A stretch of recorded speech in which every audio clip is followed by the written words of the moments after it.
Problem 6.29 है। A real number R is called an algebraic number.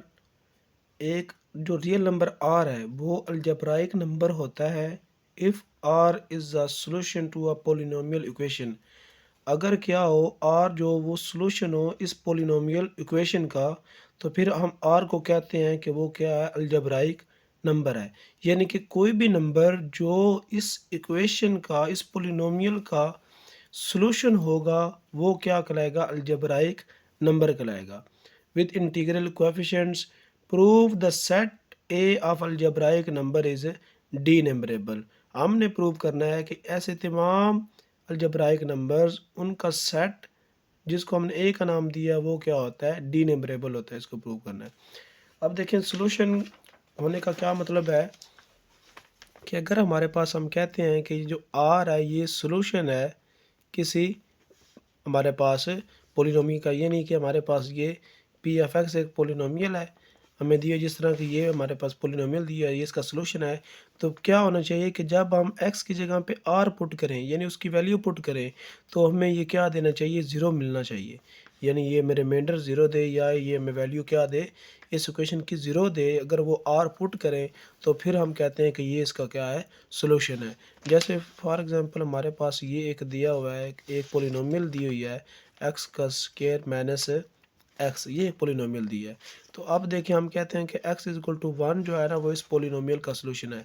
इसका मतलब क्या है कि जब हम इसमें 1 पुट करें तो हमारे पास इसका आंसर 0 होना चाहिए। ये देखें हमने 1 पुट किया यहाँ पे, 1 का स्क्वायर 1, तो अब देखें ये क्या आ गया 0। तो इसका मतलब है x1 जो है वो इसका क्या है, सलूशन है। सेम यही यहाँ पे बात है कि अगर कोई नंबर किसी इक्वेशन का सलूशन हो तो फिर वो क्या कहलाएगा, उसका अलजेब्राइक, उसको हम बोलेंगे कि वो क्या है, अलजेब्राइक नंबर है। और ए एक ऐसा सेट है जो इन तमाम अलजेब्राइक नंबर का एक सेट है, जिसको हमने ये प्रूव करना है कि वो क्या है, डी नंबरेबल है। बाय द प्रोसीडिंग प्रॉब्लम 6.28, जिसमें हमने पढ़ा था कि ये कि हमारे पास जो पोलिनोमियल होते हैं उनके जो एक हम क्या लेते हैं, सबका यूनियन लें और हम एक सेट बनाएं, सबकी एक फैमिली बनाएं, तो वो भी हमारे पास क्या होता है, उसको हमने कहा था कि वो डी नंबरेबल होता है। यहाँ पे हमने ऐसा ले लिया कि हमने ए एक सेट ले लिया है, polynomial equation is denumerable. हमने ये एक ई पोलिनोमियल इक्वेशन का एक सेट ले लिया ई, जो कि पोलिनोमियल पर मुश्तमिल है, P one x is equal to zero, P two x is equal to zero, P three x is equal to zero, up to so on. यानी ये क्या है, ये भी एक पोलिनोमियल है, ये भी पोलिनोमियल है, ये सारे क्या हैं, पोलिनोमियल है। और इन तमाम पोलिनोमियल का एक सेट हमने लिया ई, जो कि क्या है, डी नंबरेबल है। इसको हमने डी नंबरेबल बोल दिया। अब देखें ये अगर डी नंबरेबल है तो हमने, क्योंकि ये प्रूव करवाना है कि ए जो हमारे पास एक सेट है अलजेब्राइक नंबर का, वो भी नंबरेबल है, तो इसकी अगर हम इसके साथ क्या करवाएंगे, अगर हम मैपिंग करवा लें, उसको बाइजेक्टिव प्रूव करा लें, तब भी ये डी नंबरेबल हो जाएगा।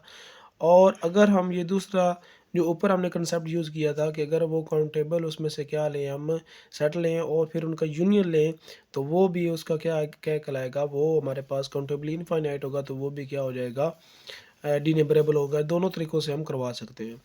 तो देखिए डिफ़ाइन हमने यहाँ पे वो सेट कर लिया, जो हमने बोला था कि सेट ए है जो कि क्या है, डी अलजेब्राइक नंबर का क्या है, एक सेट है, जिसको हमने डी नंबरेबल प्रूव करना है, वो हमने सेट ले लिया। ए के is a set of x, उन तमाम सोल्यूशन का सेट है, is a solution of P of x के, जो इनके क्या सोल्यूशन है। यानी यहाँ पे अगर पी वन लेंगे तो हमारे पास इसका सोल्यूशन आएगा, टू लेंगे तो इसका सोल्यूशन, थ्री लेंगे तो इसका सोल्यूशन। यानी इन तमाम के जो क्या है हमारे पास ये क्या आ रहा है, सोल्यूशन का एक जो सेट बांध रहा है, वो हमारे पास क्या है, ए है।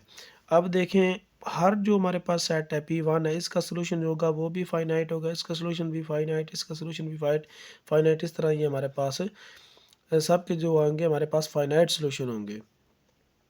Since a polynomial of degree n can have at most n roots, अगर किसी पोलिनोमियल की डिग्री n हो तो उसके n रूट्स होते हैं।